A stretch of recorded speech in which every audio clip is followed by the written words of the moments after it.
Normally इसके अंदर 20 inches के रिम्स होते हैं या 21 इंचेस के रिम्स होते हैं, लेकिन इस गाड़ी के अंदर मौजूद हैं जी 24 इंचेस के लाइट वेट अलॉय रिम्स। अच्छी बात यह कि ये इलेक्ट्रिकल एडजस्टमेंट के साथ है, तो ये आप देख सकते हैं ये जिस भी सेटिंग पर आपने रखा होगा इलेक्ट्रिकली उसी सेटिंग पर वापस आ जाएगा, जो कि बहुत मज़े की चीज़ है। सो यहाँ पर आपको इसमें हेड्स अप डिस्प्ले भी दे दिया गया है। एक और अमेजिंग चीज़ ये है कि इस गाड़ी के अंदर यहाँ पर आपको जो पुश बटन मिलता है अब ये फिंगरप्रिंट सेंसर के साथ आता है, जो कि बहुत ही अमेजिंग फीचर है।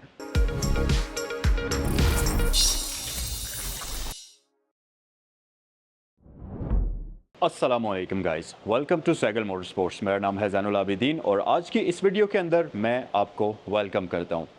कुछ अर्सा पहले जब LC300 पाकिस्तान के अंदर आई थी तो ये गाड़ियां 10-10, 11-11 करोड़ रुपए की सेल हुई हैं, बिल्कुल बेस वेरिएंट, डीजल इंजन वाले भी और पेट्रोल इंजन वाले भी। लेकिन आज की वीडियो में जो LC300 मैं आप लोगों के लिए लेकर आया हूँ, ना सिर्फ ये प्राइस वाइज बहुत ही रीज़नेबल है, बल्कि इस गाड़ी के अंदर आम LC300 से बहुत सारी ऐसी चीज़ें ज़्यादा लगी हुई हैं जो कि आपको बाद में अगर आप लगवाते हैं तो ठीक ठाक कॉस्टली आइटम्स होते हैं वो। सो आज की वीडियो में हम वो सारी चीज़ें भी देखेंगे और आपको दिखाएंगे 2021 मॉडल LC300, जो कि बहुत ही एक शानदार किस्म की व्हीकल है। और अगर प्राइस की बात करते चलें तो ये 2021 का मॉडल है, 2024 की बिल्कुल फ्रेश इंपोर्ट है। और जब इंपोर्ट की गई थी तो इसका ग्रेड था 5, यानी कि 5 ग्रेड की व्हीकल है ये। और इस गाड़ी की आस्किंग प्राइस है 6 करोड़ 85 लाख रुपए।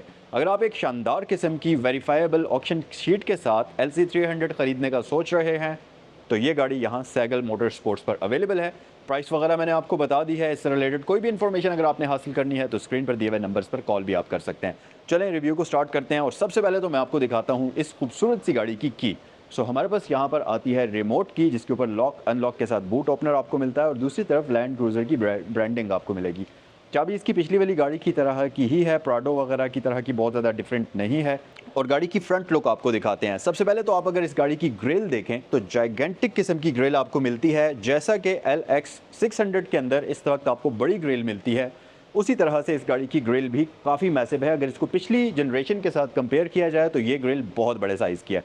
प्लस ये बाहर की तरफ भी निकली हुई है, जिसकी वजह से ये गाड़ी थोड़ी सी ज़्यादा अग्रेसिव नज़र आती है। और इसके साथ साथ इसके अंदर आपको 3 LED लाइट्स मिलती हैं, जो कि कुछ ऐसे आपको नज़र आएंगे। और इसके साथ साथ यहाँ पर है हमारे पास DRL, और ये कन्वर्ट हो जाता है उसके अंदर टर्न इंडिकेटर के अंदर, और इसमें आपको सीक्वेंशियल इंडिकेटर्स मिलते हैं। साथ ही साथ हेडलाइट वॉशर्स हैं, पार्किंग सेंसर्स आपको इसमें मिलते हैं। और इस गाड़ी के अंदर मॉडलिस्टा बॉडी किट प्री इंस्टॉल्ड है। लेकिन जो इस गाड़ी की सबसे अमेजिंग चीज़ है वो आप यहाँ आएँ और आपको मैं दिखाता हूँ, और वो है इस गाड़ी के रिम्स। नॉर्मली इसके अंदर 20 इंचेस के रिम्स होते हैं या 21 इंचेस के रिम्स होते हैं, लेकिन इस गाड़ी के अंदर मौजूद हैं जी 24 इंचेस के लाइट वेट अलॉय रिम्स। और इसके साथ साथ इस गाड़ी के अंदर एक और चेंज भी हुआ है। दूसरी जो लैंड क्रूज़र पहले आती थी LC200, उसके अंदर आपको मिलती थी एयरमैटिक सस्पेंशन, जिसके बाकी काफ़ी सारे मसाइल थे। ऑब्वियसली वो सस्पेंशन काफ़ी कंफर्टेबल होती है, हाइट भी कंट्रोल कर सकते हैं आप उसकी। वो सस्पेंशन ज़्यादा लंबे अरसे तक चलने वाली नहीं होती, कॉम्प्लिकेटेड होती है, ज़्यादा रिलायबल नहीं होती। जबकि लैंड क्रूज़र पूरी दुनिया में रिलायबिलिटी की वजह से पहचानी जाती है, और ये ऐसी गाड़ी के तौर पर पहचानी जाती है जो कि कभी भी ख़राब नहीं होती। तो अब इसकी एयरमैटिक सस्पेंशन को रिमूव करके कन्वेंशनल सस्पेंशन इसमें दे दी गई है, जो कि काफ़ी अच्छी राइड क्वालिटी भी आपको प्रोवाइड करती है और काफ़ी रिलायबल सस्पेंशन भी है। उसके अलावा अगर आप पीछे आएंगे तो इसमें आपको मिरर्स मिलते हैं जो कि डोर माउंटेड होते हैं, जिसके ऊपर आपको ब्लाइंड स्पॉट मॉनिटरिंग सिस्टम मिल जाता है। 360 कैमरा का ऑप्शन मिलता है, ये क्रोम फिनिश के अंदर है, जो कि लुक वाइज काफ़ी खूबसूरत लगते हैं। उसके अलावा यहाँ पर भी आपको क्रोम का ऑप्शन मिलता है, और रनिंग बोर्ड के अंदर आपको LED लाइट मिल जाएगी, जो कि रात के वक्त इसकी एग्जैक्ट पोजीशन को बताती है। स्मार्ट एंट्री सिस्टम इसके चारों दरवाज़ों के ऊपर आपको मिलता है, फ्रंट पर भी और रियर साइड पर भी। रियर साइड पर आते हैं और सबसे पहले तो मैं आपको इसका iconic power tail gate open करके दिखाता हूँ। इसका अब स्प्लिट ख़त्म हो चुका है, ये 1 पीस में पूरा का पूरा टेल गेट ऊपर हो जाता है, ओपन हो जाता है।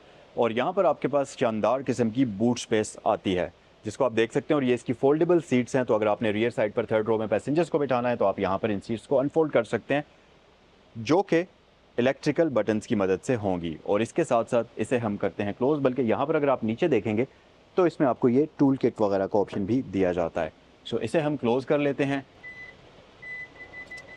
अच्छा जी, रियर एक्सटीरियर फीचर्स की अगर बात करते चलें तो इस गाड़ी के अंदर आपको रियर लाइट्स सीक्वेंशियल इफेक्ट के साथ मिलती हैं। यहाँ पर आपको एक लावा इफेक्ट मिलता है जो कि काफ़ी खूबसूरत लगता है। और रियर लाइट्स भी इसकी काफ़ी खूबसूरत शेप में डिज़ाइन की हुई हैं रियर साइड पर।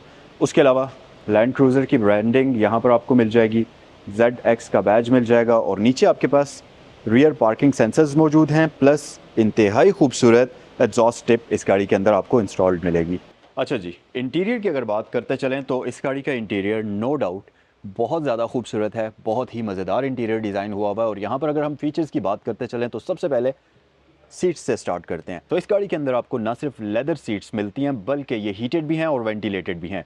लेकिन इस दफ़ा इसकी हीटेड वेंटिलेटेड सीट्स के अंदर एक कैच है, वो ये कि पिछली दफ़ा जो लैंड क्रूज़र LC200 आती थी उसकी हीटेड वेंटिलेटेड सीट्स को आप मैनुअल तरीके से अलग से उसकी हीटिंग या वेंटिलेशन को कंट्रोल कर सकते थे।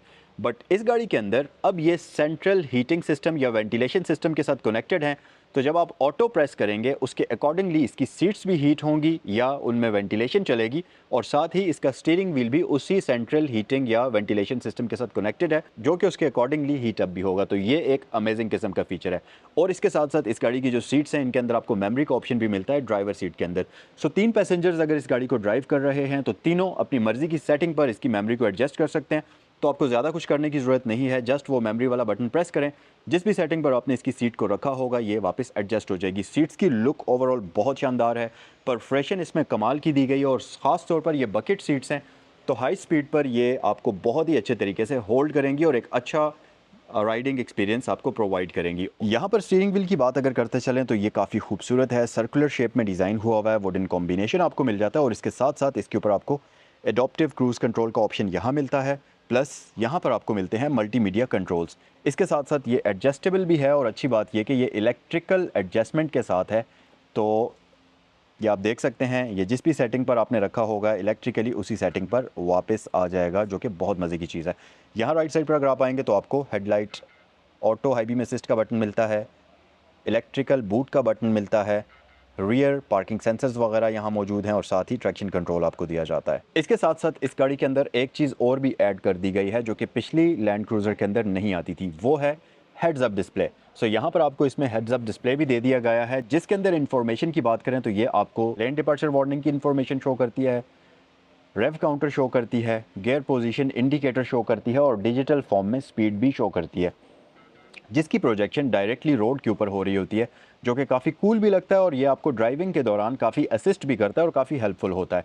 इसके साथ साथ एक और अमेजिंग चीज़ ये है कि इस गाड़ी के अंदर यहाँ पर आपको जो पुश बटन मिलता है अब ये फिंगरप्रिंट सेंसर के साथ आता है, जो कि बहुत ही अमेजिंग फीचर है। उसके अलावा नीचे अगर आप आएंगे तो यहाँ पर आपको ये 360 कैमरा का बटन मिलता है, ऑडोमीटर है और ये इसके रियर डिफरेंशियल लॉक का बटन है। और इस गाड़ी के अंदर आपको 2 डिफरेंशियल लॉक्स मिलते हैं, एक तो आप इसके रियर टायर्स को अलग से लॉक कर सकते हैं, दूसरा इसमें सेंट्रल डिफरेंशियल मिलता है जो कि ये रहा, तो आप रोड के अकॉर्डिंगली इसको डिफरेंशियल लॉक को यूज़ कर सकते हैं। इसके साथ साथ यहाँ पर अगर आप देखेंगे तो इसमें आपको एक जाइगेंटिक किस्म की स्क्रीन मिलती है जो कि मल्टीमीडिया स्क्रीन है, जिसके अंदर ही डिजिटल क्लाइमेट कंट्रोल भी शामिल है और ये नेविगेशन वगैरह आपको यहाँ पर ऑफर करती है। अमेजिंग चीज़ ये कि क्योंकि ये काफ़ी वाइड स्क्रीन है तो अगर ड्राइवर ने इसे यूज़ करना है तो जस्ट वो इस तरफ से प्रेस करेगा तो आपके पास सेटिंग्स यहाँ शिफ्ट हो जाएंगी और अगर पैसेंजर ने इसे यूज़ करना है तो वो यहाँ से प्रेस करेगा तो सारी सेटिंग्स उस तरफ शिफ्ट हो जाएंगी। तो बेसिकली लेफ्ट हैंड साइड और राइट हैंड साइड वाला सीन इसका कन्वर्ट हो सकता है, जो कि बहुत मज़े की चीज़ है। नीचे आप आएंगे तो 2 अदद सेंटर में एयर वेंट्स मिल जाते हैं, यहाँ पर हैज़र्ड लाइट स्विच आपको मिल जाता है। उसके अलावा क्लाइमेट कंट्रोल के सारे यहाँ पर बटन्स मिलते हैं और आप इसके क्लाइमेट कंट्रोल को इन स्क्रीन पर दिए गए कंट्रोल्स की मदद से भी एडजस्ट कर सकते हैं। तो आपकी अपनी चॉइस है कि आप यहाँ से इसके क्लाइमेट कंट्रोल को सेट करते हैं या आप स्क्रीन के ऊपर दी गई ऑप्शंस की मदद से इसके क्लाइमेट कंट्रोल को एडजस्ट करते हैं। It's up to you.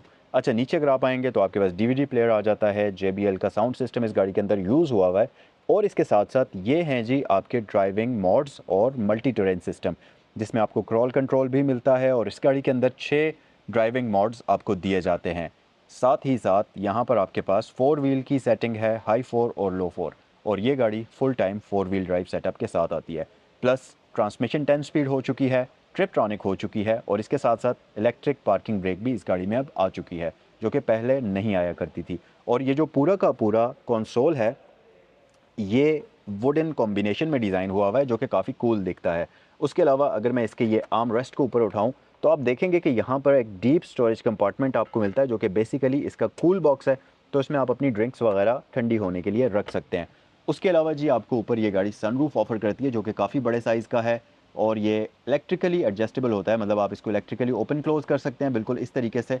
और ये वन टैप की ऑप्शन के साथ आता है। इसके साथ साथ यहाँ पर आपको मिल जाता है sunglass holder, cabin mirror auto dimming के साथ आता है, और इसमें यहाँ पर आपको DVR भी प्री इंस्टॉल्ड मिल जाएगा। और इसके साथ साथ ग्लव बॉक्स की तरफ अगर आप आएंगे तो ये लॉकेबल है, प्लस काफ़ी डिसेंट साइज़ का है, और इसके अंदर 2 कंपार्टमेंट्स आपको मिलते हैं। रियर साइड पर हम आते हैं और सबसे पहले तो आप देखेंगे यहाँ पर डिसेंट लेग स्पेस मौजूद है। इसी तरह हेड स्पेस भी काफ़ी अच्छी है, मतलब हेड स्पेस तो काफ़ी से भी ज़्यादा है। और जो रियर सीट्स हैं इसकी, ये काफ़ी कंफर्टेबल हैं। मज़े की बात यह कि इसके अंदर अब आपको रियर साइड पर हीटिंग भी मिलती है और वेंटिलेशन भी मिलती है, जबकि जो पहले वाली LC200 आती थी उसके अंदर आपको जस्ट हीटिंग का ऑप्शन मिलता था, लेकिन यहाँ पर दोनों ऑप्शंस आपको दिए जाते हैं। और साथ ही साथ rear dual zone climate control properly इसमें आपको दिया जाता है। तो ओवरऑल इस गाड़ी के अंदर आपको 4 जोन क्लाइमेट कंट्रोल दिया जाता है। और मज़ीद ये कि रियर पैसेंजर्स के ड्राइविंग एक्सपीरियंस को बेहतर बनाने के लिए आपको यहाँ पर एक स्क्रीन मिलती है और यहाँ पर एक स्क्रीन मिलती है जो कि इसके मल्टीमीडिया का काम करती हैं, और इनके अंदर आप HDMI पोर्ट भी इंसर्ट कर सकते हैं। इसके साथ साथ ऊपर आपको 2 अदद लाइट्स मिल जाएंगी, यहाँ पर आपको एयर वेंट्स का ऑप्शन मिलता है, और साथ ही साथ इसकी रियर सीट्स जो हैं ये फोल्डेबल होती हैं, इनमें आपको 60-40 का स्प्लिट भी मिलता है। सो गाइस, ये है इस गाड़ी का 3.6 litre twin turbocharged V6 engine. ये ट्विन टर्बो इस वजह से, ये ट्विन टर्बो होने की वजह से अगर पावर की बात करें तो ये पिछली वाली LC200 से ज़्यादा पावर और ज़्यादा टॉर्क जनरेट करता है। और इसके साथ साथ क्योंकि ये V6 है तो फ्यूल कंजम्पशन के मामले में ये वाला इंजन पिछले वाले इंजन से ज़्यादा बेहतर फ्यूल एवरेज आपको प्रोवाइड करता है, और पावर नंबर्स भी इस गाड़ी के ज़्यादा हैं। और सबसे मेन चीज़ कि इस गाड़ी की पावर टू वेट रेशो पिछली वाली गाड़ी से बहुत ज़्यादा है, क्योंकि ये वज़न के मामले में LC200 से काफ़ी लाइट वेट है। सो गाइज, ये था आज का रिव्यू LC300 2021 मॉडल का। कमेंट सेक्शन में मुझे बताइए कि ये खूबसूरत सी व्हीकल आप लोगों को कैसी लगी। अगर आप इसको ख़रीदना चाहते हैं, आपके फ्रेंड्स में, आपकी फैमिली में कोई भी इस तरह की एक खूबसूरत व्हीकल ख़रीदना चाहता है, तो ये गाड़ी सैगल मोटर स्पोर्ट्स पर अवेलेबल है, और आप स्क्रीन पर दिए हुए नंबर्स पर बाकी इन्फॉर्मेशन के लिए कॉल भी कर सकते हैं। नेक्स्ट वीडियो में आपसे मिलते हैं। अस्सलाम वालेकुम।